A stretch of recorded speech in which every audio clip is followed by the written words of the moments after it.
bigger picture is the spiritual warfare. And then when we look at the surface, CRT and indoctrination is another aspect of it. But clearly, it seems like indoctrination is so critically important to tear people down and put things in their heads. They have many avenues. They do not put all of their eggs in one basket. They mix things up. And as a lifelong student of journalism, it's gotten to the point where anyone who still watches the news is insane. There is nothing they are telling you that is based in truth. And if you really want to go deep, some people say that a lot of these journalists are working for, the cabal, the deep state, as they call it. Right. They have no intention of telling you the truth. Mm-hmm. They have every intention of telling you what they want you to think.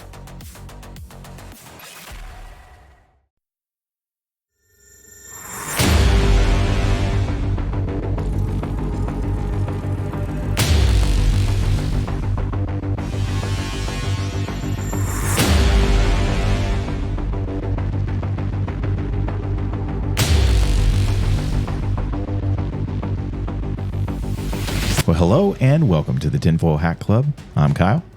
And I'm Ben. And thank you for joining us yet again. All right, we have another guest today that we are excited to talk to. This is something that we've had set up for some time now. And I met this gentleman in a group forum on Facebook, and we had a great discussion and follow-up. And I think it's a topic that often doesn't really get the press that it deserves. And it's so for how important it is and what's really happening with all of our kids and with the school system, and so much goes into this, right? And that's the kind of the critical race theory, indoctrination, all these types of things. But our guest today is actually Dr. George Maurer. George actually has quite the list of things that he's been involved with, and he just came out with a book called Critical Race Theory in Your School, How to Fight Back. It actually came out the first part of May. But George is actually a retired Air Force Master Sergeant, was deployed to Iraq during the Gulf War. During that time when we were fighting against terrorism, he served overseas, Portuguese Azores, which is a fantastically fun place when you know some of the history of the Azores. But he also has a history in broadcasting, and he's done a ton of different really cool stuff. So worked for the Armed Forces Radio Network and all kinds of cool stuff. So really looking forward to speaking with you today, George, and thanks for joining us, man. Really appreciate it. Thank you for having me, guys. I really appreciate it. And if it's okay, I'll refer to you collectively as dudes. There you go. So if that's okay with you. Yeah, that's good. Fire away, man. Fire away. All right, good. So I guess my first question for the day is, what happened for you that really led you to want to write this book and take this topic on as a kind of a passion area? Well, I was pretty active on Facebook after I retired from the military, when I could loosen the reins a little bit and allow my political preferences to be a little bit better known.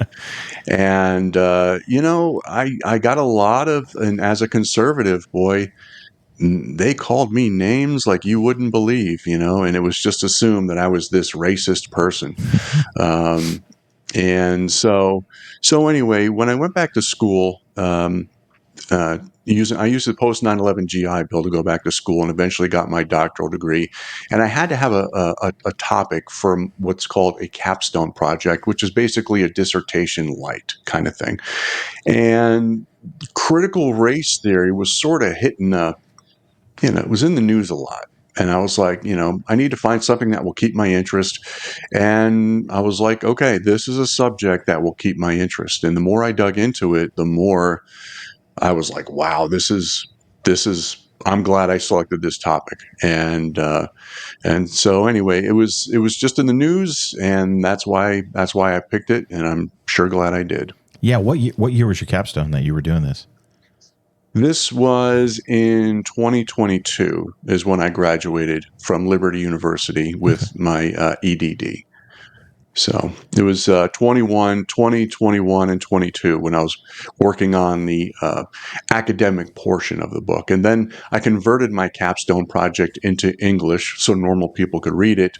And then the result is this book. Yeah, right. So as you start digging into this, how long had all of this already kind of been going Because I think if I remember when I started digging into this, this really has roots going all the way back to kind of the 60s, if that's correct. Is that accurate?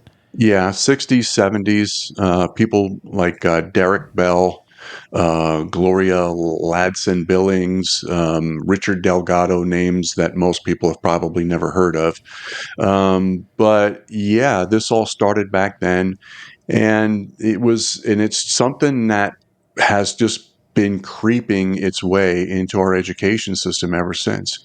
And they're sneaky about it too. Yeah. That's part of the problem. So it's been going on for a long time, and now we're at the point where even the highest leaders in education, the Secretary of Education, went on the View, claimed, "Well, I don't think they teach critical race theory in school." Yeah, well, when you were on the View, buddy, the final T's and I's and all that dotted and crossed. There was a brand new education initiative coming out from the Department of Education, which was surprisingly chock full of CRT.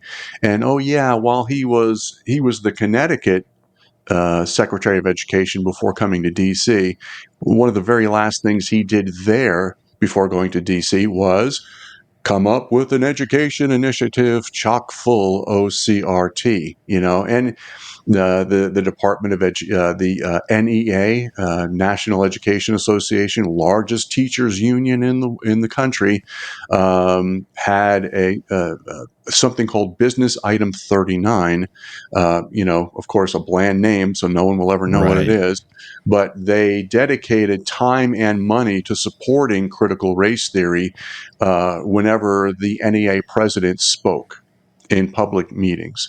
And then later on, they took it down and then denied it. And then you have the American Federation of Teachers, another large teachers union, and they got up during the very same conference that all this was going on, and they were like, it's all fake. It's not there. It's crazy. You people don't know what you're talking about.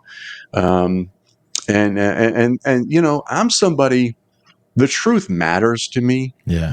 Right and wrong matter to me. Yeah. And when I see these things, it gets on my last nerve. It really does.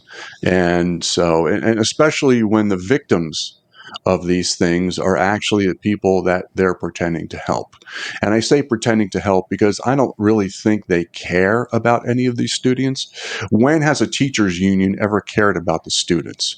When they shut down COVID out here in LA Unified in particular, they wanted to keep the schools closed. Was it because of the best interest of the children? Of course not.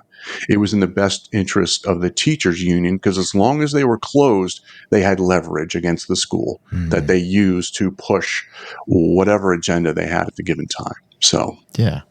So, what is the overarching concept of this? And I think everybody's heard of this at this point because it's been a big enough buzz topic that everybody's familiar with the term and they're familiar with the idea of it. But I think it'd be good for right. even us to step back a second and say, okay, what are the key points of this? What are they really trying to push down to the kids? So, if you could cover that, that'd be great. Right. Yeah, and that's a big reason why I wrote this book. Another big reason why I wrote this book is to help parents, because the thing is, when parents go to research this subject, the first 50 or 60 hits they get on Google say it's the most awesome thing in education since sliced bread. It's great. It's fantastic. Anybody who doesn't like it, they just don't know what they're talking about. Um, and again, the more I looked into it, the worse it got. But the definition of critical race theory is, at its very core, it is a Marxist ideology that uses oppressor and oppressed principles to divide children based on race, and then use that division to push forward their ideological goals, whatever they may be. And in this particular case, their goals are simple. They're Marxists. At their heart, they're Marxists. So their goal is, of course, to destroy capitalism. They see capitalism as the main problem in the world, and America as the number one source of capitalism in the world. And what they want is, if there's a 30% of population of African Americans in the United States, then every CEO, board of corporations should all be 30% African American. The top 1% of the wealthiest people in the world should be 30% African American. And if they aren't, they want the authority to make it so. To steal a line from Star Trek. But the thing is, Marxists they talk about fairness, but they have no fairness in mind. Yeah. When they're okay, everybody's going to get the same, but for themselves, they'll get much more than their fair share. It'll be 10 times as much as your average person, 100 times, 1,000 times, 10,000 times. When Venezuela went commie, it was their oil industry. They were one of the richest countries in Latin America. And then they went commie because it was unfair somehow, the way the proceeds from the oil industry were being divided up. Next thing you know, a couple years pass and people are shooting their dogs just to eat that week. You think the members of the Communist Party were shooting their pets to eat that week? No, not in a million years. Yeah. And so, and they were getting, okay, maybe their fair share of the wages under capitalism wasn't what it could be. Maybe it could have been better, but they were certainly getting paid better under capitalism than they were under communism. So, and all to continue explaining, I'm sorry if I got off on a tangent there, but critical race theory lessons are lessons that teach one race is superior over another. One race is inherently guilty for oppression or past sins. One race is more deserving or less deserving of decent or horrible treatment based on their race, et cetera, et cetera. It's just this race first, everything else is second. Yeah. Yeah. Now, when you were digging into this, because I think for me, that what I've seen, because we're all relatively about the same age, the three of us, and what I've seen over the years, and I want to obviously see what your take on this is it seemed like to me that these kind of concepts, and it fits with the timeline, right, goes back to the 60s, the 70s, kind of our parents when they were in school. And it started at the collegiate level. And as we've moved forward through time, it feels to me that we've kind of slowly taken this same thinking and radicalized leftist ideology that wants to create this false utopia, right? They want socialism, but they can't. It's just never capable because we as human beings are fallen and sinful. We can't arrive at true stasis socialism. So it always devolves into communism, right? But it seems like it's funneled down from the collegiate level to then the high school level, and now it's even at grade school level. Is that what you kind of have seen yourself, and then as you dug into this topic, to write the book, that you've experienced as well? Yeah, without question. And my first clue that critical race theory had entered into the K through 12 education system is CRT supporters denied that it was in the K through 12 education system. I mean, as soon as they say, no, no, no, no, I was like, okay, Look I know harder. they're lying. I know they're lying. Yeah, exactly. And the first chapter of my book is titled, Yes, They're Lying to You. And for very good reason. Riverside, California Unified Schools, in 2021, they had 3 parent-teacher school board meetings pretty close together within a couple of weeks of each. And in each of those, the school board president and I forget what her title is, diversity officer or something, they said very clearly to parents, we do not teach critical race theory in Riverside schools.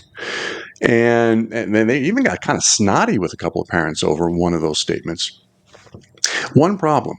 1 year earlier, that very same school board with the very same members voted on an ethnic studies program, approved it, and explained what it was. and they have a PowerPoint presentation that was still out there on the internet, probably still is, should be anyway. If it's not, it should be.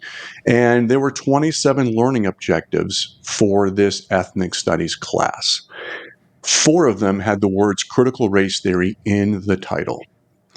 11 more were direct references to critical race theory principles and tenets. So more than half of these 27 learning objectives were directly tied to critical race theory. And then 1 year later, they're denying it. Yeah. So what changed in that year? And as far as I could find on the web, on the school board website, nothing's changed. And just one thing to be clear about, ethnic studies and critical race theory are not necessarily the same thing.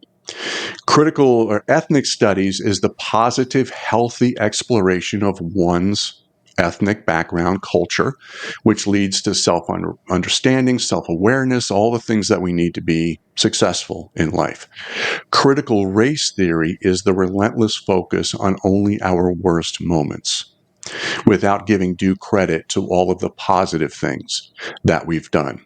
So Stanford research says that ethnic studies is tremendously helpful, especially for at-risk students. And critical race theory, unfortunately, has hijacked ethnic studies classes across the country. And we just had an example of that this week in South Carolina. They had an advanced placement African American studies class. It was a 2-year pilot program, and they just ended and said we're not going to continue it. And of course, people were outraged, and they should be. But the op-eds that were out there, they claim it was because of white supremacy, and I disagree with that a lot. But what is going on in South Carolina? There's a law coming out that bans teaching superiority of one race over another, moral principles based on race, all the things that we just discussed. And so now what happens is this was a state program, and local schools can still teach this ethnic studies program, but now students are going to have to pay $100 to take it and get college credit for it. And if you're coming from a family who's struggling to make ends meet, that $100 can be unattainable. Yeah. So now we have an at-risk student who is doing well in school, who may be using that to get into a better place in his or her life. And critical race theory just stole that from that child. And the state never fully came out and said why they canceled the program, but the writing's on the wall. The writing is on the wall. Yeah. They have this ethnic studies program, and critical race theory stole it. They've infused it in there, and now these students who could have benefited from it are its biggest victims, as always. Jeez. So are you seeing any instances, again, as you dug into this and you look across the country, where certain states, it feels like anyway, the more conservative states typically are the ones that are trying to fight against this? Or is that just kind of a fool's thought? I would personally think that a state that is typically more left-leaning and more liberal in their thinking, like a California, which is sad to say because a lot of the vast majority of the state, once you get outside the populous areas, are actually completely opposite of that. They're much more right-leaning and conservative, but the Los Angeleses and the San Diegos and the Sacramentos and the San Franciscos are all so left, and they have such a vast population override that the state winds up electing people that are more democratic and left in their thinking. So thus, that's the way the state goes. So I would think a California would be much more likely to push a lot of these things with very little pushback versus a Florida. Is that Sure. accurate, or is that just kind of a fool's thinking? It is. You get states like South Carolina, Idaho, Florida. They're coming out with legislation that bans critical race theory and those race-based classes that we discussed. And California, just put into law something called the California Ethnic Studies Model Curriculum. It's mandatory for the class of 2030, which sounds a long way off, but all the places that you mentioned, they've already done it. They've been using this stuff for a long time now, and it's if you look at the sample lessons on this thing, well, first of all, the state of California's official position is their ethnic studies model curriculum does not contain CRT. That's the state's official position. I went through the model curriculum myself, the first 600 pages or so. And in the first 600 pages, I found 591 direct references to critical race theory. And I was being very generous. I found references, and for parents who don't know, what you do, if you look at your child's class descriptions online, you look for words like marginalization, systemic racism, white supremacy, oppression. When you see words like that, chances are, well, not chances are, your child is being exposed to critical race theory. And to give you an idea, they have like 33 sample lessons. I think 4 of them are direct classes where the students get involved with local groups like Black Lives Matter. And so they're not teaching them to be activists. They're making them activists. It's part of their classes to go attend these meetings and become a member of the group and come up with an idea, a social issue which you care about, and then you create a campaign and you create a protest against it. So it's crazy. And and they have like different groups like Cambodian Americans. They have a sample lesson about Cambodian Americans, and there are, I think, 400,000 Cambodian Americans in America. Oh, wow. If I remember correctly. So like very small percentage. And very small percentage. But at one point, 20 or 30 years ago, the United States decided to send 100 Cambodian convicted felons back to Cambodia. Some of them were born here, have never been there, don't speak the language, had already completed their sentences. Now, was that completely fair? No. Without digging into it more, no. Yeah. Perhaps these people had other histories. Who knows what else? Of course, the book, the sample lessons didn't mention any of that. But the thing is, of the 400,000, of the 399,000 Cambodians who are still living here, was there nothing worthy of discussing? Was there no other subject worth talking about? Why did you have to select this worst moment in Cambodian American history to teach to these children? And that's what critical race theory does over and over again. Kind of an off-the-wall question. Does it talk anything about the American Indians at all? Yeah, there's a lot of discussion about indigenous peoples. And I actually did bring this up in my book. And, as you can imagine, the lesson about the indigenous peoples is very, very negative. And, to be fair, our history was pretty bad. It's bloody. But yeah, it is. But, the thing is, though, it wasn't, most people believe that white people arrived here and began slaughtering indigenous people and just wiping them out, taking over their land. But that's not how it happened. The official in the Constitution, and this was something that I had no idea about, and I just learned while doing this book. The Constitution establishes a procedure for acquiring new property from indigenous peoples. And that policy is to purchase the land, not go in there and invade and kick them off, but to purchase the land. And and there was a couple of reasons for it, because, sometimes indigenous peoples were selling property they really didn't have title to. Sometimes the white settlers or the American settlers, and it wasn't just white people, it's people of all races, of course, in the early days, even now, of course. But, and the Americans weren't being fair to the indigenous, and the indigenous weren't being fair to the Americans. There was cheating on both sides.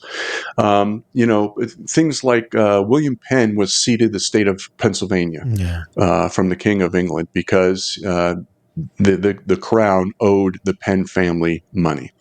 So he gave him Pennsylvania. But there was one problem. There were two groups who claimed ownership to that property. So William Penn purchased that property from both groups. So, and then, and one of them had some overlapping. There's portions of Pennsylvania that William Penn had to pay for 3 individual times. Oh, wow. But he did it to try to be fair. And the Louisiana Purchase, down in the New Orleans area, there was a group of native, indigenous peoples down there, and the particular name slips me at the moment, but they lived there for forever, and of course, and so the French show up, and and they were just kind of doing whatever they wanted to do.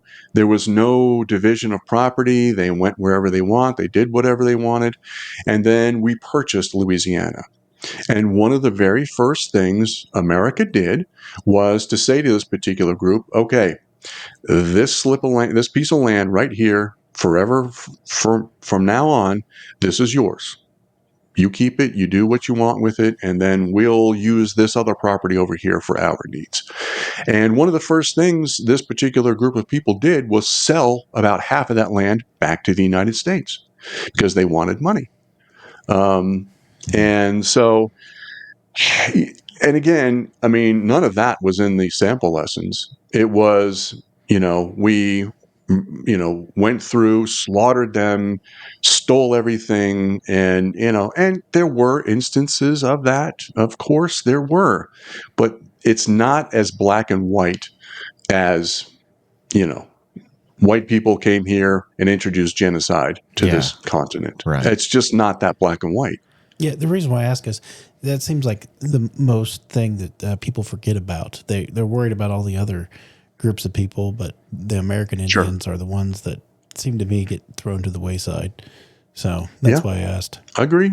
So, and and it's funny, they the federal government sold Indian land that they had acquired up into the 20th century.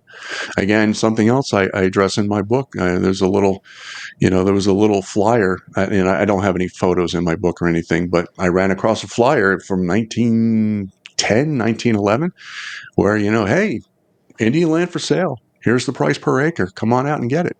Wow. And I'm sure they sold it. So, well, that makes sense too. And I'm sure they acquired it by purchasing it. Yeah, that's why they have such huge swaths of land. I mean, you go over there in the Four Corners area, and they have just thousands and of acres of land that we probably never purchased, or we. Well, I don't know. Yeah, exactly. I hope we did. I hope we acquired it in a truthful and moral way. Yeah. But here's the other thing that people don't talk about too much. There were people here when the indigenous people crossed through from Asia over to here about 12,000 years ago. There's evidence that there were thriving civilizations here 30,000 years ago. Mm-hmm. So when they arrived, when the group of people who arrived here 12,000 years ago, when they arrived, there may have been all people already here. Yeah. So what happened to those people? I don't know. I mean, no one really knows at this point. But But again, I mean, this stuff, it's not as black and white as that we're told. It just isn't. Yeah, the impression. History rarely is this. The impression history that really is out there now that Columbus and the crew got off boat with hatchet in hand. Yeah. And just started cleaving and taking all they wanted, like some kind of, barbarian pillaging session. And so I'm hearing that, and I'm hearing, it's so creepy to me because it's literally like listening to Animal Farm out loud. We are living Animal Right. Farm. It is ridiculous. I keep saying that because it just keeps coming up over and over Comrade. again. Yeah, exactly, comrade. So it's crazy because what I'm hearing really come out of our discussion so far are two things. One, it's the deliberate misrepresentation of history and only coloring the really ugly parts to deliberately spin up a narrative to push.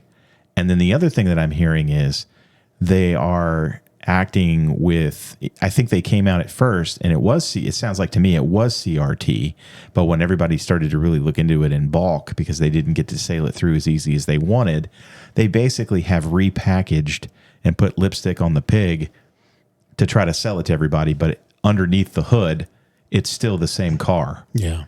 Is that basically the gist? Yeah, definitely. And one of the things that they're doing now is because people are starting to recognize the words critical race theory. A lot of times, what they'll do is they remove the words critical race theory. 600 pages of the California Ethnic Studies model curriculum, I didn't see the words critical race theory one time.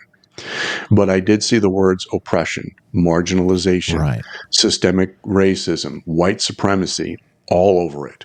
And so that's one of the tricks that they do is, well, we don't teach critical race theory. You can't find those words anywhere here. Yeah, but all of the tenets and all of the principles and all of the core of those lessons remain behind. And one of the things, there was a group in Tennessee called Moms for Liberty. And how they got started was there was a reading program that schools were using, had not been approved. Schools were using it anyway, and it's called Wit and Wisdom. And they went through these courses, these books. There was a second grade book about Hispanic children and white children going to school together. And one of the illustrations in the book shows the white children in a pool, swimming, having fun. And then the Hispanic children were outside the fence that were like bars, sort of this kind of thing. And there was a sign in there that said, public pool, no Mexicans or dogs allowed. Second grade. Wow. And so anyway, the Moms for Liberty went to a doctor, psychologist, and said, "What is this? Why are they doing this like this?" And the doctor said it's called the psychology of shame. And the psychology of shame is a classic brainwashing technique. And what they do is negative, negative, negative, negative, negative. You are bad. Everything you know is bad. Your family is bad. Your race is bad. Your country is bad. And what happens is you reduce someone, you've taken everything away from them. And what that does is it enables you to put in brand new programming. It's the same thing they do to prisoners of war. It's what Marxists and the Nazis and the communists, they did against their people once upon a time, except these folks are doing it to our children. So it's just, it's as dirty as it gets. There's just no other way to say it. It's as low down and dirty as it gets. And honestly, they accuse everybody else of being racist. But honestly, the most racist things I hear coming out of people's mouths are CRT supporters and anti-racists. Yeah, right.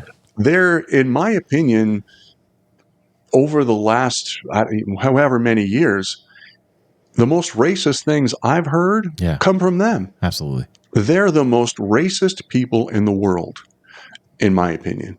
Yeah. Just no other way to say it. Yeah, it's the same thing with some of these other, social justice programs that people are protesting. The ones that are the most intolerant are the ones that are crying for tolerance the loudest. But they're the most intolerant. It's 100%er all the time. My wife's grandfather ran away from Mexico up here when he was 12 or 14 years old. And he went to California, worked the migrant fields. He said it was terrible. That was I would have probably been in the late 40s, early 50s. He said it was terrible out there. Moves towards Illinois, settles in Illinois, meets her grandma, and starts his own business, goes back to school, goes to college,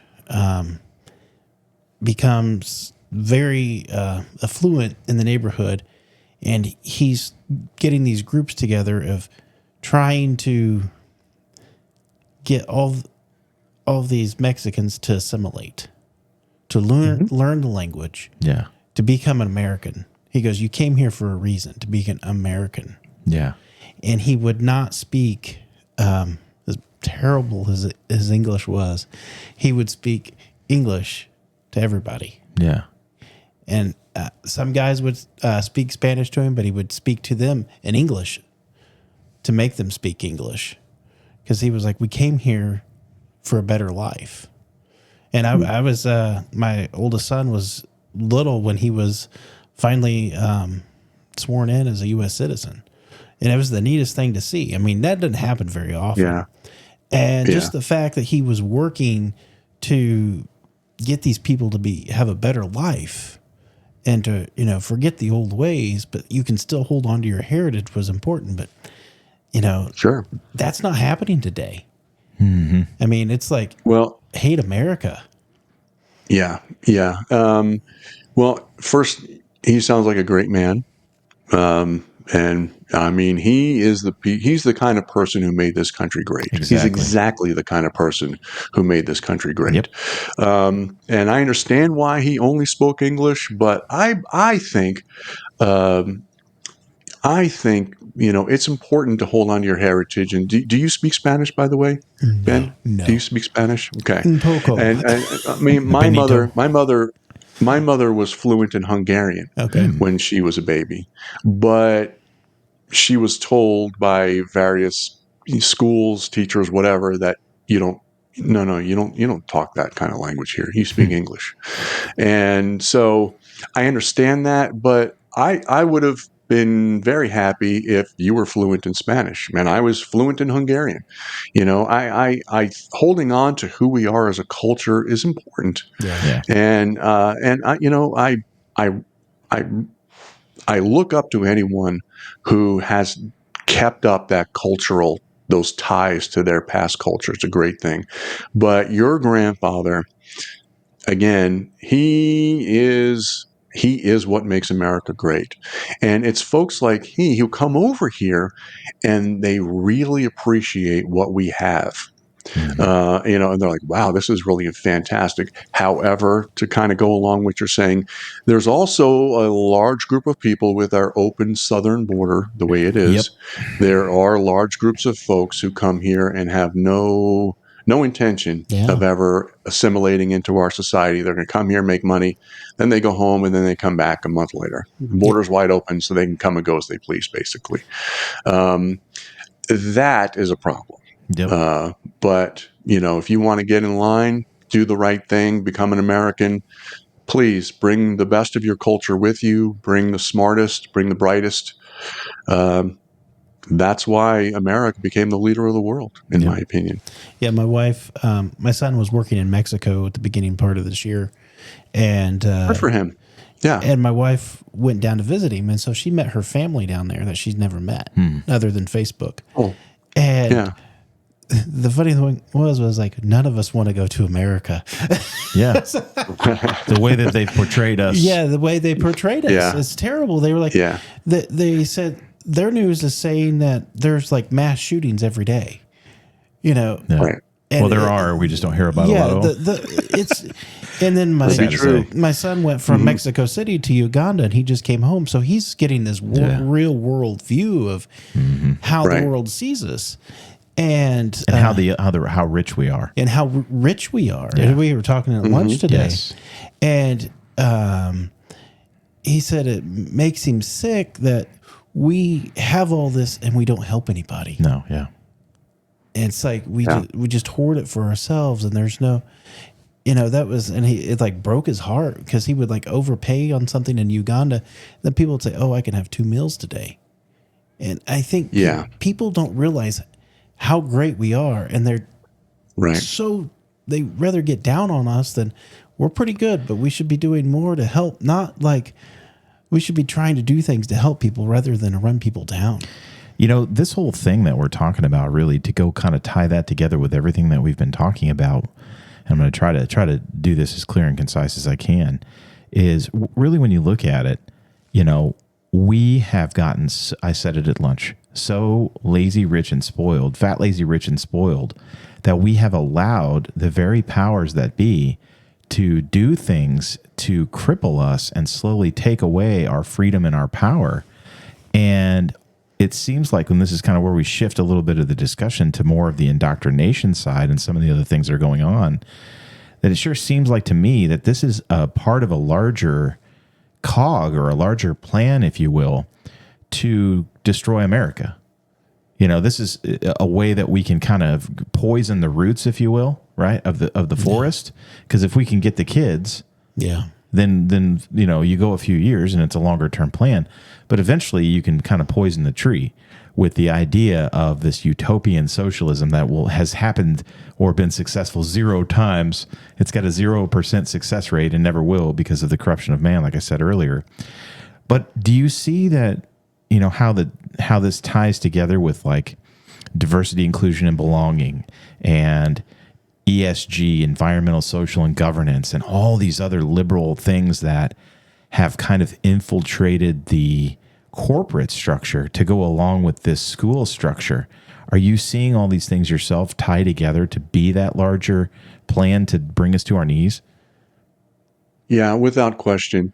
There was a bill that just passed the House 2 or 3 days ago, and it gave like a 20% raise to our junior enlisted folks, which was great. Yeah. But the other thing it does is it's trying to root out a lot of the diversity, equity, and inclusion, DEI, that has kind of infiltrated many of our government organizations. And it's the same thing. It's basically the same thing. If you're white, you're automatically racist. You're an oppressor.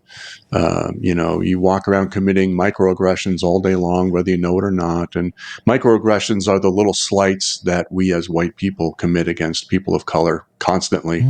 You say good morning, that's a microaggression. If you don't say good morning, that's a microaggression. Jeez. So it just kind of goes, you can't win. You can't win. So are all of these things tied together? Yes, absolutely. And you have groups like Antifa, who call themselves anti-fascists, and they call people like you and me fascists. I'm going to go punch a fash in the face, and meanwhile, they're using the most fascist techniques ever. We're going to fight. We're going to fight fascism by being fascist, and we're going to burn down this building, and we're going to beat you up, and we're going to block the roads, and if you say and do anything against us, we're coming after you. It's like I'm going to fight crime by committing crime. Yeah. There's a lot of stealing going on, and how I'm going to do that, how I'm going to fight stealing, is I'm going to go steal stuff. It's Makes perfect sense. It's just a ridiculous idea. It's a ridiculous concept, and they never do it in just one flavor. Because if one dies, they've got to keep it going. And just because there's laws against this stuff coming out, don't expect them to give up anytime soon. They've been working on this for a long time. Yeah. The Marxists have been, 1917 is when they took over the Soviet Union, they took over Russia. And I mean, they've been here the whole time. Yeah. And after the wall came down, we're like, oh, cool. I guess we defeated communism. Wrong. Yeah. And like the environmental groups, oh my Lord. I mean, those are hardcore Marxists, and I just remember watching them like, at least when the Soviet Union was around, at least we knew where they were. Yeah, right. Now they can come out, they're coming from everywhere. Yeah. And we can go back to Joseph McCarthy, who accused 300 people in our government, in Hollywood, in the press, etc., being communist spies working for the KGB. And they slaughtered that man. They ruined his reputation, treated him like he was, whoever horrible, we could say, okay, Hitler, there's a name you can throw out. Sure. But you know what? After the wall came down, Russia opened up their archives, opened them up to anybody who wanted anything, and I mean anything. And so some American researchers went over there and they ran across some files called the Venona files. And there's a couple of very good books about it.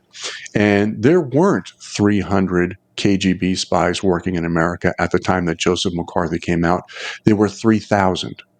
Wow. 3,000. Yeah. It was, FDR's secretary, the editor of the New York Times. I mean, these were, people who were working in education.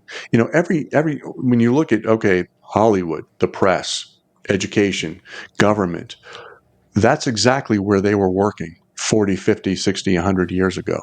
And the fruits of their labor, or the poisonous roots of their labor, are still in existence today. You don't have to be a genius to see it.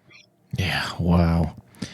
So, again, we've kind of been talking about, now we're kind of diving into the rabbit hole, right? The CRT is kind of one of those things that's on the surface, but the real evil, and we talk about spiritual warfare all the time on the show, because to me and to all of us as a Christian, we look at the spiritual warfare aspect of it, and this is just the surface war and all of the people war that we see, but the bigger picture is the spiritual warfare.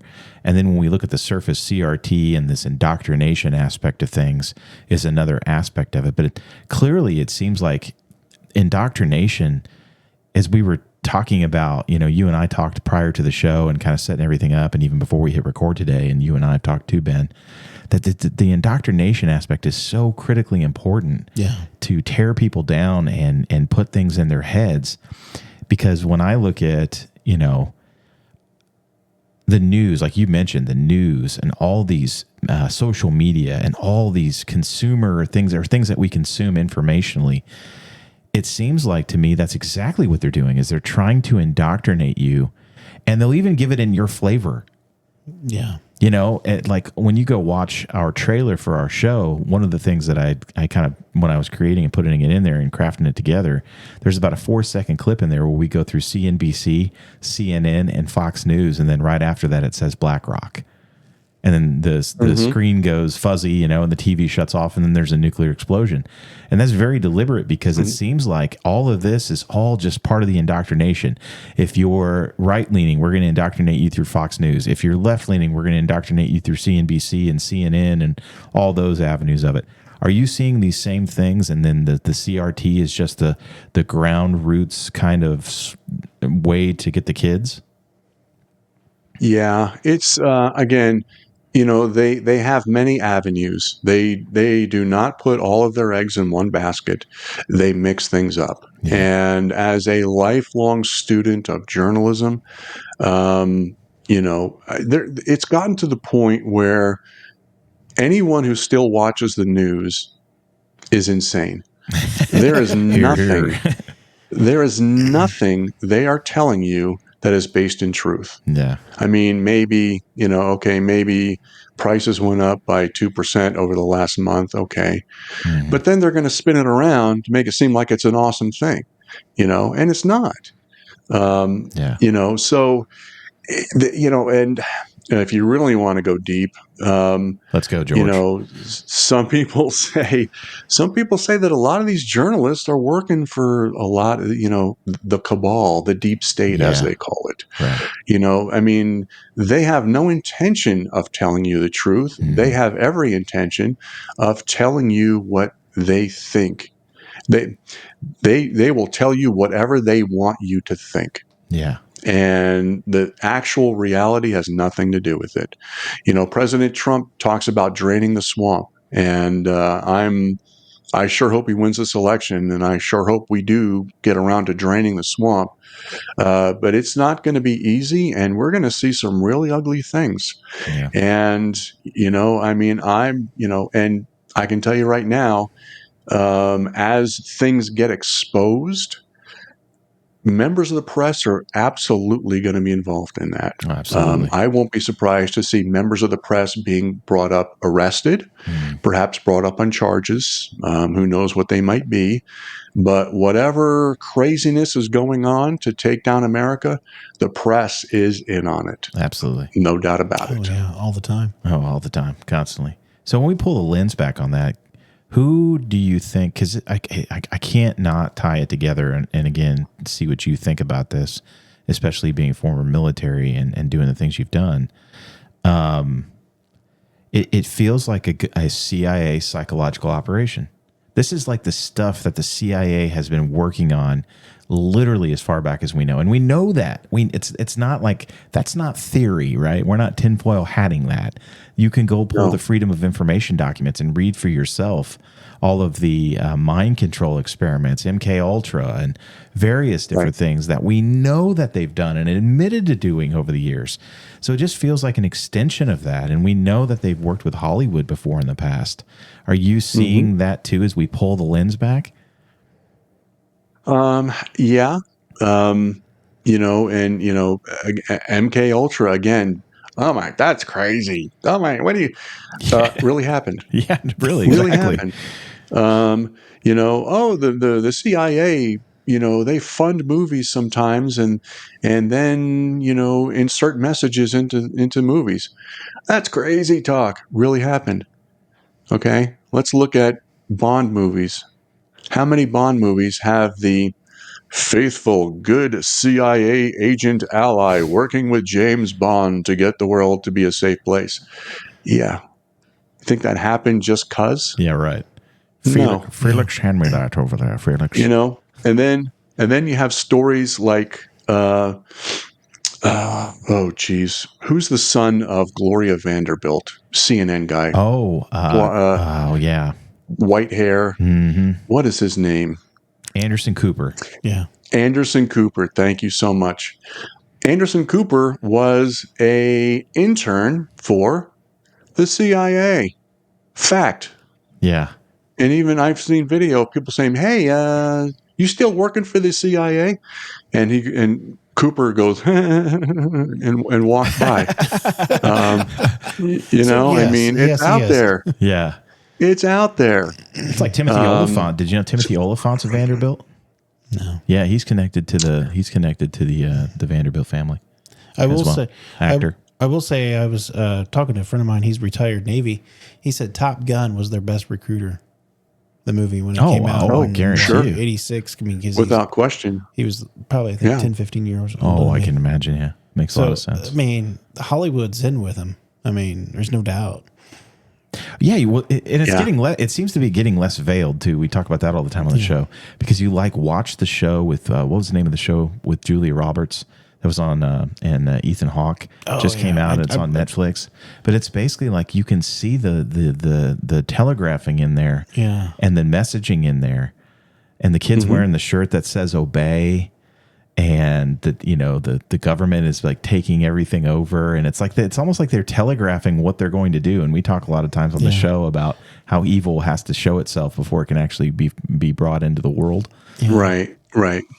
Yeah, I've heard that too. That that Satanists and occultists, in order to relieve themselves of the karmic consequences of their actions, have to signal those things.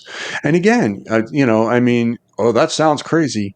Okay, yeah, it does. But just because it's sounds crazy, doesn't mean it isn't true. Yeah, right. And and you get all these movies that come out, and it's just that's kind of odd timing. You got this ship that cruises up onto the beach here just a couple of months ago. I forget what show it was, but it was like that was the one that I just talked about. Okay, there we go. Thank you. I am not hip on pop culture, so forgive me for that. You're smarter than us. I purpose my television viewing revolves around Storage Wars, Pawn Stars, and Ancient Aliens. Okay, so anything new and hip, I am not in on.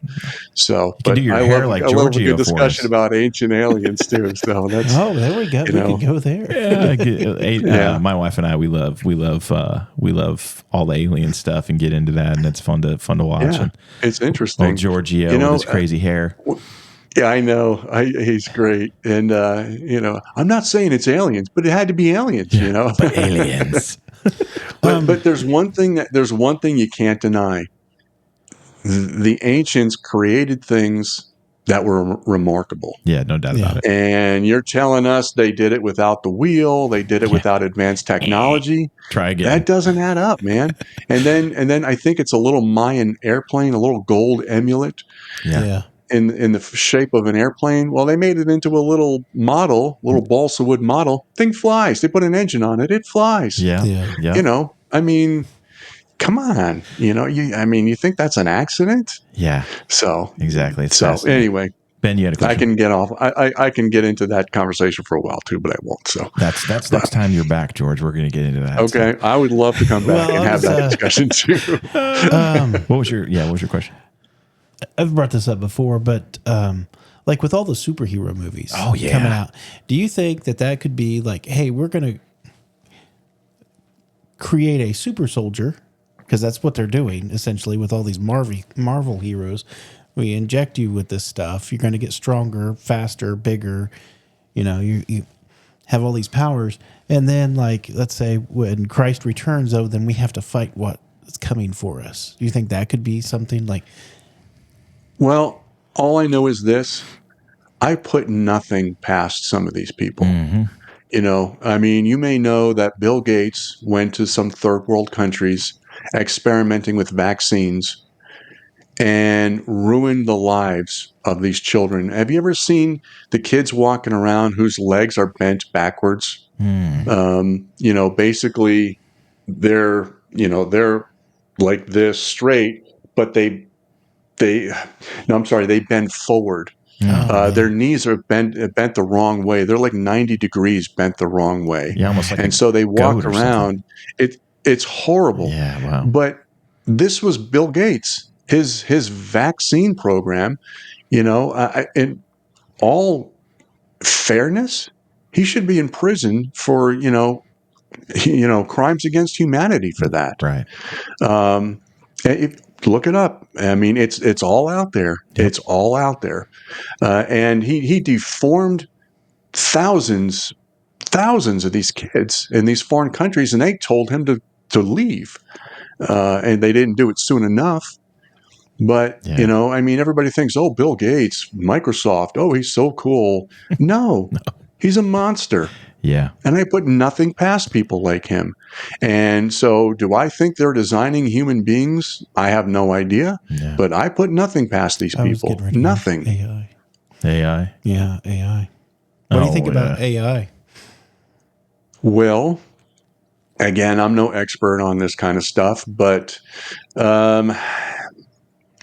I see its value, but it's got too much potential to be abused. Mm-hmm. You know, and were the bad folks? Did they create Terminator movies to absolve the karmic consequences of their actions as they create this stuff? You know, are they building something that will become self-aware someday? I have no idea, but I don't put it past these people, because you know the thing is, the world that they're creating, you know, there's no consequences for them. Mm-hmm.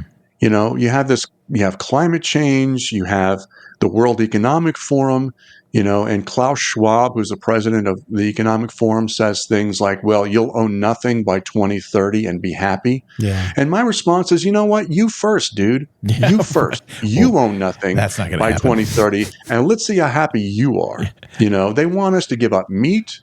They want us to give up our private vehicles. They want us to give up air travel. And, you know, Harrison Ford was just saw something from Harrison Ford on Facebook today. You know, he's all about climate change, apparently, you know, and say, okay, Harrison Ford, you know, probably doesn't even have a high school diploma, but, you know, he can pretend to be other people really well on camera, so we should listen to him, right? But, all right, you give up your air travel, you give up your private vehicles, you give up your 15,000 square foot home, and you give up meat, and you start eating crickets the way you want me to do. You do that first, and then I'll consider doing those things. Yeah. And actually, I won't. I'm not going to give up any of those things. But, you know, they have, you know, they're like these communists and these Marxists. The things that they're going to ask of everyday people, they have no intention of doing themselves. That's right. Not in a million years. Yeah. that kind of leads us into kind of the deeper part of the rabbit hole. Now we really go, because we've kind of referenced cabal, they, but I think you just hit on one of the things that we can really dive into more, which it seems like the ones that really are pulling the strings. It sure seems like to me is the World Economic Forum. You know, and it's so funny because they meet every year in Davos, Switzerland. They don't hide. Mm-hmm. They don't go behind some closed doors and have some secret meeting somewhere in Antarctica that nobody knows about. They're like, yeah, we meet every year. Here's the next meeting. Here's what the agenda is. And the agenda is basically right in your face. Here's how we want to manipulate your life so you have nothing and you like it. And all the rest of us don't change a thing, like you just said. Yeah. But it sure seems like that's really who they are, right? And you know, as far as the earthly they, right? Because there's the spiritual they, which is just, you know, Satan is behind all this, and in the powers of evil and darkness, and you know, principalities and powers and all those things that we can read about multiple times in the Bible. But is that your kind of take too, that that's really the group that's really pulling the strings, the Davos crowd? They're definitely part of it. There's no doubt about it. You know, but they do. You know, the Economic Forum, you know, they're just a bunch of people. Who cares? Every leader of every influential nation, corporation, our elected leaders, they all go. They all go. Yep. You know, my representative here is Darrell Isis, and, you know, supposed to be a Republican. He was in Davos.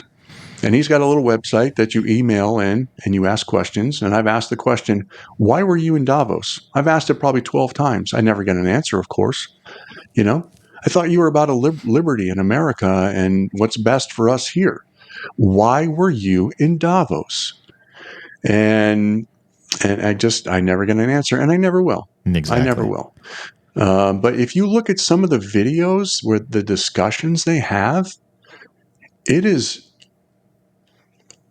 crazy. You know, there's this one little weenie guy, and I don't remember his name, but he's just a sleazy little thing. You can tell just by looking at him. And he says things was it like, Fauci? No, it wasn't Fauci, but it could have been. Was it Fauci-like? It's Ibram Arahu or Abreya or something like that. I think I've heard that name, yeah. Yeah, that wasn't it. I butchered it, but you know, but he says things like privacy within your DNA and biological. Those days are over. Mm-hmm. You know, they're going to insert things into your body which will give them feedback constantly on whatever they feel like they need to know about you. And it's just, and it's scary. And the other thing they're trying to do is they're trying to put this social score on people the way they do in China. Mm-hmm. You know, and if you post something on Facebook or X that they don't like, they turn off your bank account for a week, and you better hope you got food in the refrigerator, you know, or you got a full tank of gas, because if you don't, you have no way of getting new stuff. And then once you've been, I don't know, punished for the appropriate amount of time, then they'll let you go spend your money again. Wow. You know, and so it's just, but the thing is, Kyle, you were right. They're not even pretending anymore. No. They're pretty open about it, and it doesn't take a lot of research to run across this stuff. Nobody does anything. They don't have to hide it. Nobody does anything. Cares Nobody cares. Yeah. They're just, you know, as long as it's like you give them the games and keep them fed, and then everybody will just leave us alone and let us do whatever we want. But you're dead on right. And I forget how I came on this about the whole patent to basically biometrically trace us and track us. And like, there is a patent right now, and I can provide the documentation for it. And I think it might be on our Facebook. I think I put it up on our Facebook group at one point. So Tinfoil Hat Club Facebook group, if you're not on there, join, please. Because we put stuff on there all the time. It's not just the shows, but we have like a little family on there. It's kind of fun. As people find stuff, they put it on there. But these are legitimate documents. I looked it up in the patent office, and I found the patent documents for this that they filed. And I can't remember if it's actually Microsoft themselves or the Gates Foundation. It's one of the two. And it is actually Bill and his little cronies have filed for this device that you would wear, okay, that would would work in concert with something that they would biometrically probably insert into you that would be able to then basically take your biomarkers of like if you've done a certain activity, then you would be rewarded, right? Then you would get something fed to your bank account, right? If they start with the health aspect, and that's how it's slowly indoctrinated in, right? Indoctrination, slowly put don't ram the gas pedal to the floor. You just slowly ease it. You put the frog in the water and then you turn it up to boil, nice and slow, right? And that's what this is for, is they're going to start off with like, well, it's like critical race theory. It's not for that. I know you guys think that's what it's for, but it's really to help you. We're going to use it to get you in better shape. And, that way, if you do this and you exercise however many times a week, we'll give you something to your bank account as a kickback.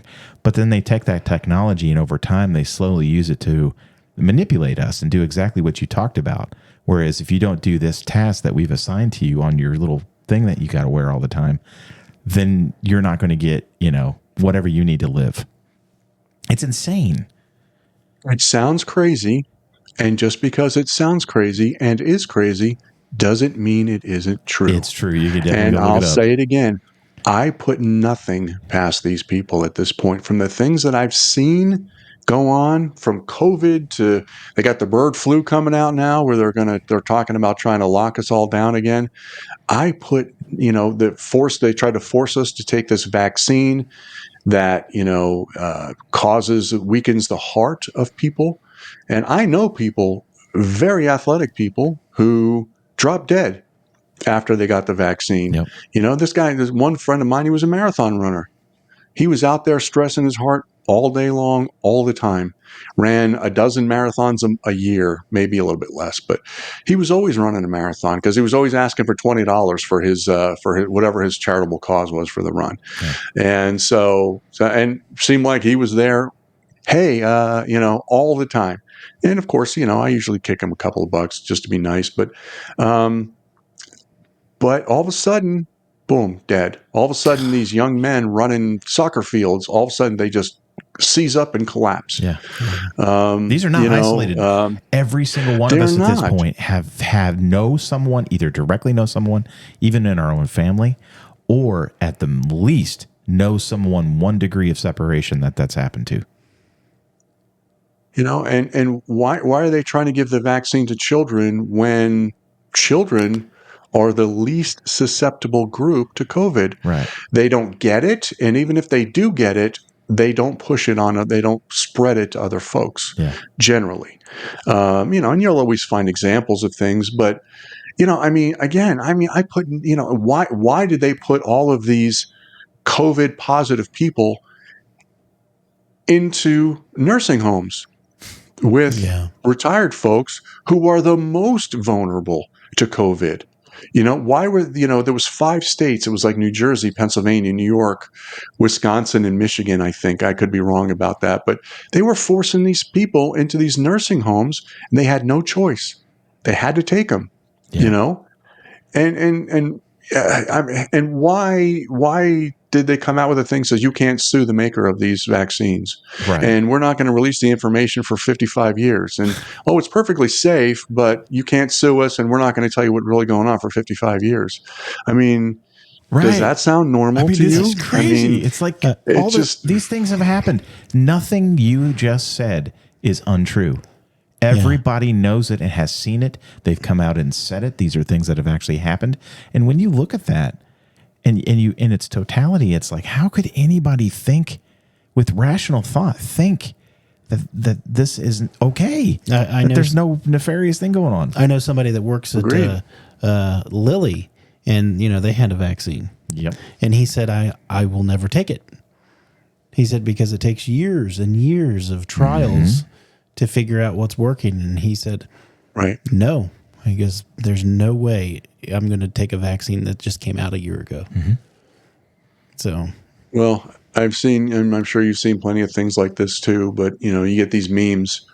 No one who refused the vaccine is sorry they refused the vaccine 4 years later or 3 years later, whatever it is. I didn't take the vaccine. I'm pretty damn glad I didn't take it. Yeah, I mean, neither did we. So, Yeah, Good no. for you. Yeah, exactly. And we have situational, things with family members that, did. My wife's, so my oldest stepson, he did. And it wasn't because he was drinking from the leftist crazy Kool-Aid. Here's what a lot of things, that they did to people, right? The psychological warfare. His grandfather, before all this really started going crazy, had been diagnosed with cancer. And so he's going through chemotherapy and radiation, and Jake is actually living there at the time. And they went to him and said, you really need to make sure that you get this vaccine, because if you come home sick, you could kill your grandfather. Well, who isn't, that's a powerful motivator, right? Like, who wants to be responsible for that? Well, bye. Stop. And of course, Sorry. we know now the vaccine did not. It's okay. We know now the vaccine didn't slow down COVID, No. not even a little bit. Yeah. It didn't stop the spread of No. it. And again, I put nothing past these people. Yeah, that's right. Guilting this young man into believing you're going to kill your grandfather Yeah. if you don't get the vaccine. Are you kidding me? Yeah.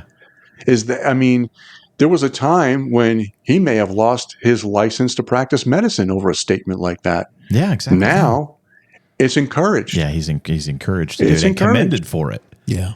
Yeah. And commended for it and paid very well for it as well. Yeah, along the lines of wickedness, I've had this written down as we were talking, because I think it's important for everybody. If you all want to look into some stuff that'll make your blood, like put the chill in your blood, just go look up DARPA, DARPA. So that is the Defense Department's scientific wing, effectively. So anything that they come up with that's crazy comes out of DARPA. And just go look at some of the things. You can go use Wikipedia, whatever you think of Wikipedia. There's plenty enough on there for you to go in there and see the things that they have announced that they're working on, let alone all the things that they don't talk about that they're working on. And it is absolutely chilling, because that stuff is not just for defense. And going along with the COVID thing, I have the documentation, and anybody that wants to see it, I can give it, I can provide it. They can go find it for themselves. One of the things that very few people know or have really dug into to find out is the group that was working in Wuhan was EcoHealth Alliance. EcoHealth Alliance was owned and run by Dr. Peter Daszak. He was the one that was working with Xi Jinping, who ran the lab in Wuhan. EcoHealth Alliance and Daszak have a long-standing history of working with not only Fauci, all right, but also DARPA. He actually went to DARPA. I have the documents to show it, and asked them for funding to basically further the research, and they said no. Now, if you have no ties to the federal government, right, and you have definitely no ties to the Department of Defense, why would you go to the Department of Defense of all people, and then specifically DARPA, and ask for money if you don't have a working relationship? Yeah. He does, and you can find those documents too. That's fact. It's crazy. It's crazy the things a little research will find. Yeah. It's very true. They don't hide it. It's crazy. What do you think about the erasing of our history? With all the statues being taken down and like... Yeah. It's just, again, it's just another technique used to brainwash people and to influence them in negative ways. I just, they've renamed some bases. Fort Bragg is no longer Fort Bragg, and I never even took the time to look up what it means now. I didn't know that. But you know what? I mean, the Civil War and the Confederate States of America, that's part of our history. Yeah. And I mean, if you don't learn history, you're doomed to repeat it. Yeah. I mean, everybody knows that one. And I completely believe that, and we should teach our entire history. And doing things like removing statues, I mean, it's not doing us any good. Here's General Lee, okay. If you go to his house, they call him Colonel Lee, because in the U.S. military, he only reached the rank of colonel. I took a tour of his house once upon a time when I was in the D.C. area. And but he's known as General Lee. He was the most brilliant general of that war. And if the South, the North, and here's the other thing people say that, the wealth of this country is built on slavery. It's not true. The North was much richer, had many more resources than the South had. If the South had resources approaching anywhere near the resources that the North had, we would have lost that war, because General Lee was an outstanding military tactician. And so, anyway, I think our history needs to be taught in its entirety, warts and all. But when it comes to school, it needs to be done in age-appropriate ways. You can't take kindergarteners and throw phrases at them. One of the things that I covered in my book, Libs of TikTok, very famous social media influencer. They got a photo of a kindergarten classroom. The parent, their child was in the class, and the lesson, there was a big whiteboard, and the lesson was freedom. That was the topic. And these 5 and 6-year-old children were told to discuss these 5 sentences. And I never get all of them, but it's: whites have more than blacks. Whites harass people of color. Whites oppress people of color. You must fight in a war. And then there's the other one. So I don't know adults who have the emotional maturity to have that conversation. Okay. Now imagine what happens to a 5 and 6-year-old kid. But one of the things critical race theorists say is, well, you're trying to hide history. You don't want to teach history. We want to teach real history. No, you don't. We want to teach real history, but again, in an age-appropriate manner. Yes, if you want to discuss the Civil War with kindergartners, that's fine. But you can't do it in a way where the white kid and the child of color sitting next to him are going to get mad at each other because you're pointing the blame at one or the other ones for whatever the reason may be. It's sometimes when I think about these things too much, and I had to think about it for 3 years writing this book, but sometimes I would just get so mad. I would just get so angry. Again, I put nothing past these people. I really don't. There's no dirty, underhanded trick they won't do. In your mind, what is the ultimate end goal of all this? Well, again, at their heart, at their core, they're Marxists. And so over the last 100 years or more, we've learned that Marxists take over countries. They remove capitalism. And so their ultimate goal has not changed. Their ultimate goal is to destroy capitalism, to make everything fair in their eyes, their version of fair, which means we get nothing and they get everything. But they are here to try to install a one world Marxist government. And so, again, you don't have to be 5 minutes of research. You can find that for yourself really easy. And as a Christian, it is my opinion that they are aligned with Lucifer. And they are working to set up a situation where the Antichrist can introduce himself to the world. So just imagine a Marxist government where you can't question anything. You're told what to do. They can monitor your body, monitor your thoughts, possibly. What better situation for the Antichrist to show up and try to impose his will before he gets his butt slaughtered by the Lord. Scary stuff. Yeah. Scary stuff. Do you think we're heading possibly to a civil war? Good question. Well, I personally believe we're already in a civil war, but it's not an open shooting war. It is a war of information. And I think it's been going on for a long time. I remember when journalists, used to try to tell the truth. They don't even try to tell the truth anymore. Yeah. So, I mean, they're not embarrassed by it. I mean, they're open. They're just, when Trump points to the back, there they are, fake media, fake news. I mean, there's a reason for it. And but we're already at war, in my opinion. Again, it's an information war, but it's still a war. Yeah, because when I'm out at work and I'm just talking to normal people, nobody's thinking about this stuff. No. They're thinking about their everyday lives. Right. Yes. And right, of course, it's just me as some guy that's not worried about this, trying to feed my family, make sure everything's done. All this isn't important. It's like back burner stuff. Yeah. But right. whoever they are, they're pushing it to the front to their kids.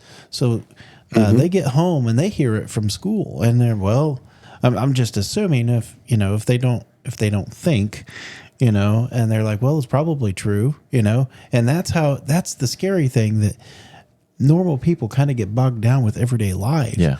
Their kids tell them something, Right. and then they're like, huh, well, maybe.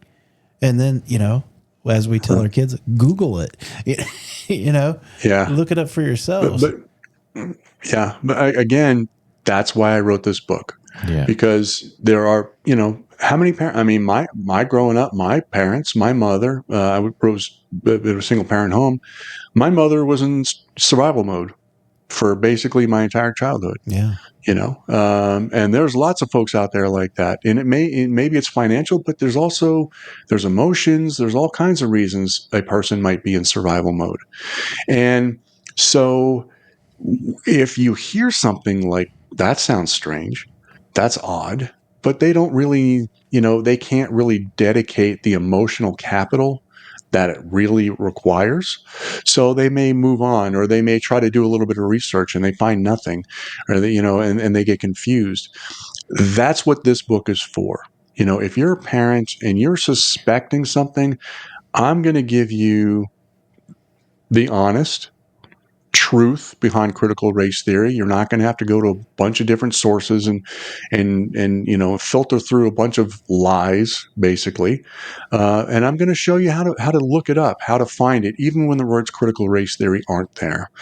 Again, I wrote this book to help parents in that exact situation, and hopefully, if a parent out there is in that situation, he'll find help from this book. Yeah. Again, I wrote it to help people and to do good, in my eyes, and hopefully God's eyes as well. Yeah. But you're right. It's so confusing. There's so many distractions and struggles and everything else. It's tough to find the truth these days. It really is. What is so kind of on the book side, obviously, other than get your book, I think it would be fantastic for every single parent that has a child in school to get the book, and beyond, really, so that your grandkid, everybody has a kid, right? Everybody's got somebody in their family, a niece, a nephew, a grandparent, or a grandchild, whatever. I think everybody needs to be smart to this stuff. But what would be the number one thing, and you might have kind of already alluded to this earlier, but I think it's worth repeating, even if it is duplicate. What's the number one tip that you would tell a parent to do to help fight against this stuff? Sure. And yeah, I may lose a couple of sales on this, and that's fine. I don't care. The book has a lot of information in it, and it can be, I would imagine it would be challenging for someone who's new to this to go through. But here's the core. If you hear something out of your child that sounds strange, go to the school's course curriculum, course descriptions online. Look at the description of every class that your child is in. And you're probably not going to see the words critical race theory, but look for words like oppression, marginalization, systemic racism, white supremacy. And if you see words like that, then your child is being exposed to this. And you need to do more. And part of my book, it does offer guidance on how to fight back. And that guidance is simple. First of all, if you go and you ask questions and the principal or the teacher says, well, it's mandatory, there's nothing we can do about it, I want to see it in writing. I want to see in writing where my child needs to do this. That's one thing you can do. The other thing you can do is start attending school board meetings. They're long and they're boring, but try to pay attention. And don't be afraid to speak up. And if you do speak up, if you get 2 minutes, write a speech that's 2 minutes long and write it out completely, bring it with you. You just read it off the paper. Eye contact doesn't, you don't get extra points for eye contact with the school board. But practice it a couple of times, maybe even practice it in front of someone else. And, the one thing you really do not want to do is you don't want to lose your temper. If a parent, if a teacher or school administrator is obviously lying to you, do not lose your temper. They are professional victims, and they will make you look like a crazy person. Yeah. And now you just lost everything. The American Federation of Teachers, I believe, they wrote a letter to the Biden administration saying, hey, we've got all these teachers who are harassing, or these parents who are harassing teachers, and we want you to, have the FBI and use the Patriot Act to, investigate these actions, which could be compared to domestic terrorism. And I mean, yeah, they are very good at playing the victim. Yeah. So, and again, I cover that in my book as well. And you got to be real careful with these folks. Again, I put nothing past these people. Yeah. Be careful. No, that's great, man. That's great advice. I know you had said a thing too. I think the biggest thing is just everybody needs to wake up and just do something. Yeah. Don't talk. Yes. Don't go on social media and talk. That is like the gigantic sandbox that everybody goes in and they throw their kitty litter around and then they think they did something. That is not doing something. That is just a place for them that they've deliberately created for you to go and be passive and not do anything. Yeah. And I think that the story that you shared earlier was really good with your dad when he was working in the school board system. And they basically were trying to push this stuff. Well, it was here in Indiana, it was the legislation. And every year my dad would call and say, don't pass that. Don't pass that. I don't know if it was called CRT then. It was, probably had some flavor to it. Some flavor. And he would call his representative every year. And when he retired, he stopped calling because, hey, it's not my problem. It's somebody else. I know that's a bad way to say it, but I don't Well, he can't be the only one though, right? Yeah, he can't be the only one. And so the next year he saw it was passed. And so he called his representative and he said, why did this pass? And they said, you were the only one that called and said no. Just one person can change the course of history. Yeah, exactly. Yes, they can. But now the one value that you can have on social media is you can find like-minded individuals. That's true. In your immediate area. So that is one. But you're right. I mean, if you go out there and complain, that's okay. Maybe you get it off your chest a little bit, but it doesn't mean you should stop there. Yes. You need to continue. You need to continue working. And so, again, if you meet like-minded individuals, you become a group, and now one voice becomes 10 or 100. And now you've got some leverage behind you. Yeah. I just thought of this. I used to drive a school bus for our school system, and this little girl, well, she wasn't little, she was elementary, and there was a crayon that was on the floor. It was a black crayon. And I picked it up. I said, whose black crayon is this? And they said, you can't say black. You're racist if you say black. And I'm like, for a color? I'm like, are you kidding me? I was like, and I think I said it like 2 or 3 times more. Yeah. Like what it was. And I was like, oh, there's a black car. I said, you're wearing a black shirt. And I don't know. I don't know if our school's teaching that or if it's just like those kids were on TikTok and stuff too. Yeah. So it's like coming from all directions from them. And it's like, use some common sense. And that's a superhero or superpower. Sorry. Amen. It's definitely becoming less and less common. Yeah. Yeah, no, it's terrifying.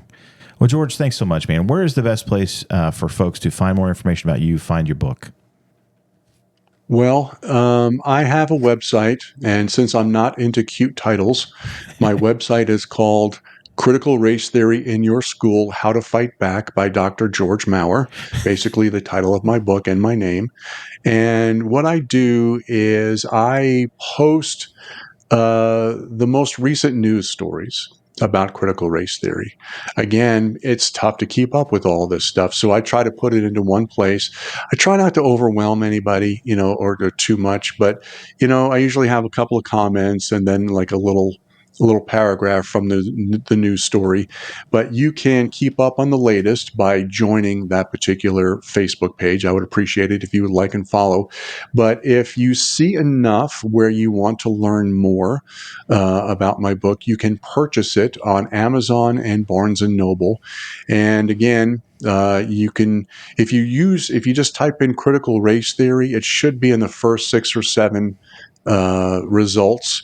But if you're not seeing it, if you just put in George S. Maurer, Maurer, it should pop up to the top where you can find it. And I'm working on an audiobook right now, and that should be out in a couple of weeks to a month, Awesome. depending on how long it takes Audible to turn it around and get it out there. So there'll be an audiobook.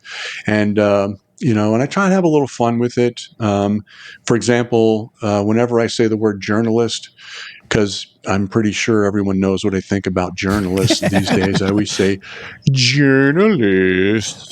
So, it's my little way of getting a little dig in there, a little extra dig. So, but hopefully, if you do buy the audiobook, you'll enjoy it. I try to inject a little bit of fun. It's a very serious subject. It really is. But I try to inject a little bit of fun into it. So, right. Well, brother, thanks so much, man. This has been fantastic. And we are going to schedule that time to have you come back to talk about ancient aliens. We're going to talk about ancient aliens. All right. Sounds good. I'm in, man. I am in. No, that's awesome. Well, brother, thanks again so much, man. It's great talking to you today. It's a great discussion. And I know that we covered a lot of ground today, but I think that a lot of folks are waking up to some of these things. And I think it's really fantastic that we're having these discussions. And before we go, I need to tell everybody, because there are some things that we talked about today that are more than likely. Oh, yeah. Certain websites are not going to like YouTube. Right. So we need your support. Please go on to rumble.com and check us out there. I know we're 80 million other places too. And our website. Thank you. I always forget that. That's the big one. Shame on me for doing it. Just go straight to the website. That's right. The tfhc.com. So you guys can help fight against censorship there, because I know that we are heading into a time with several of our discussions which we do not care, because the Lord is bigger than their little censor. But you can check us out in those places, because we're probably going to get in trouble on YouTube. Oh yeah, definitely. But we don't care, because we care about the truth more. So, but thanks, brother, man. You're awesome. I appreciate you. Dudes, thank you so much for your time. I appreciate it. All right. And with that, we will bid you adieu until the next time on The Foil. Take care. Bye.